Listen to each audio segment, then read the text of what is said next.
Death is the natural ending of life, and this applies to humans as much as it does to animals. For some people, death is a constant companion, while for others, death simply greets them at the end of a long life well lived. But death always claims us in the end. Is it any wonder then that we mortal humans, in the face of oblivion, long to live forever? That we think of what could be if we simply had more time on this earth? What could be achieved? What would things be like? Turns out we've been asking those questions since pretty much the beginning of humanity. One of the first pieces of literature ever recorded, the Epic of Gilgamesh, written in 2100 BC, over 4,000 years ago, is about a warrior trying to discover the secret of eternal life. Granted, in the end, the gods tell him that eternal life is not man's destiny and that to be a man is to someday die. But the point is, clearly there is something to this eternal life business, that it has been a part of our psyche and collective imagination since the beginning, speaks to some degree, to some importance to this idea.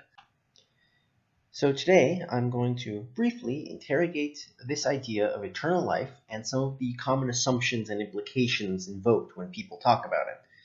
Chief among these assumptions are the following: that eternal life is inherently good and better than mortality, that people will use their extra time productively and to better themselves, and that a society that lives forever causes less suffering than those that allow for people to die. I am, at the end of the day here, not setting out to prove or disprove anything, just to expand discourse and hopefully provoke some thought. I'll be referencing popular works of fiction and media to help illustrate my point throughout this piece.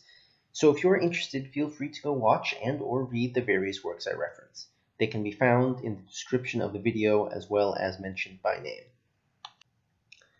Before moving forward, I'd like to clarify that the definition of eternal life that I will be using throughout this piece, eternal life and immortality are two very close ideas, but they are separate. So for our purposes, eternal life will refer to a lack of ability to die of old age. This means that external threats can still hurt and kill you. We're not talking about afterlives, such as like the Christian heaven or any kind of purgatory or anything like that. Additionally, while there is an argument to be had about whether cloning, rebirthing in a new body, or transferring consciousnesses to other bodies should really count as eternal life, for our purposes it will.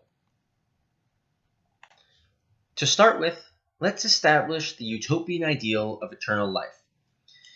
Because I'm a nerd, the first thing that comes to mind for me are like Tolkien-style elves.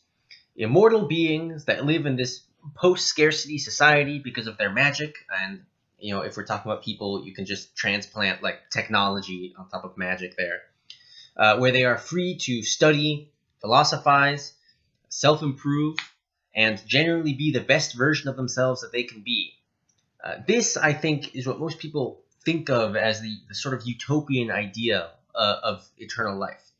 Granted, I'm not sourcing this directly from a study, but I'm going to go out on a limb here and say that the appeal of eternal life might be rather diminished if you spent an eternity in a minimum wage service job that you hated. Granted, there are also some variations of this portrayal in stories and media. Another example, which is also being pulled from Lord of the Rings, is Gandalf. While he can die, he just sort of comes back and uses his immortality to accumulate astonishing power and knowledge. This is another utopian ideal, the solitary, undying man, woman, or other that uses their accumulated knowledge and power to help guide the common people and intervenes in worldly affairs in the name of good. Good being very broadly defined here, but so to try and boil down this utopian ideal to one phrase or concept, eternal life would allow us to live longer, allowing us to pursue our interests and to grow as people to be the best that we can be as individuals and society. There is an assumption that we would inevitably push forward towards good, and even if not everyone lives eternally, those that do would be responsible and try to shepherd the rest of us along. I have two examples from relatively popular media to show the dystopian reality or potential that emerges from that utopian ideal. The first is episode 3 of season 2 of Love, Death, and Robots, the Netflix series, titled Pop Squad. The second is the entire concept of altered carbon. There will be spoilers for both of these, although less so for Altered Carbon. The episode of Love, Death, and Robots is only about 20 minutes long, so if spoilers matter to you, pause now and go watch it. It's a self-contained episode, so don't worry about context. You'll get all of it. You have 3 seconds before the spoilers start. Cool. Now that they're gone, the rest of us cool kids who watched Love, Death, and Robots can continue. Pop Squad portrays a reality where immortality has been achieved through a regular administration of some kind of vaguely defined medical process. This, of course, has come at a price.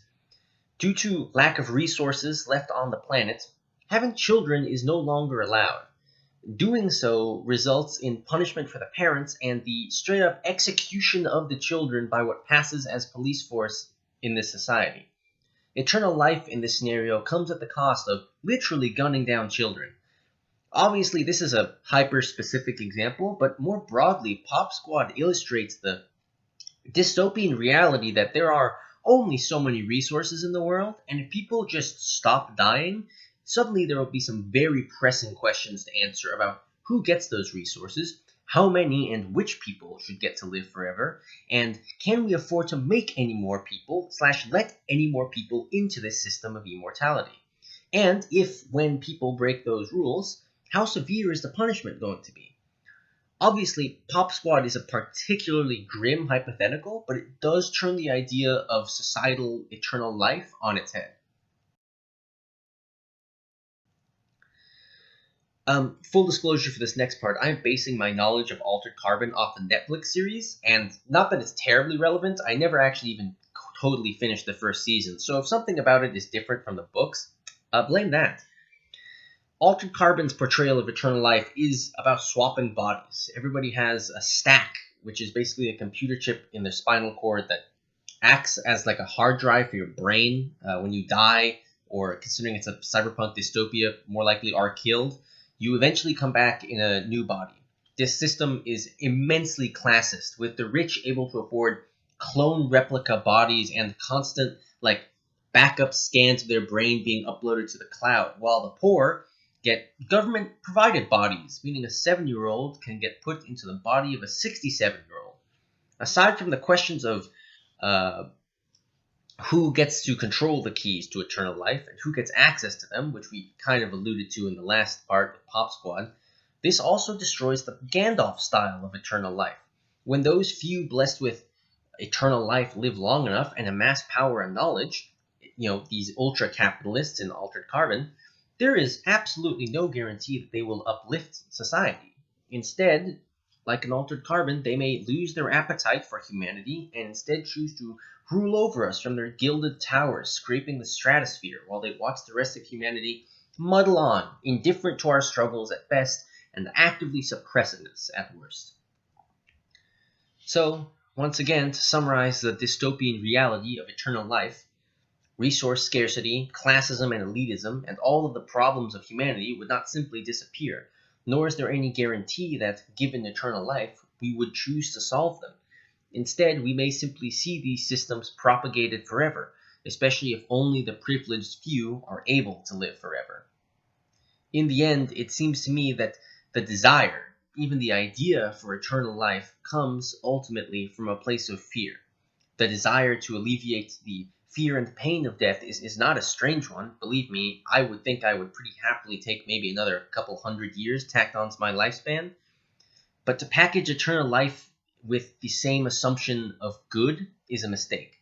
Eternal life would do nothing but allow us to continue to propagate our horrors on each other eternally, with no promise that the human condition would be improved.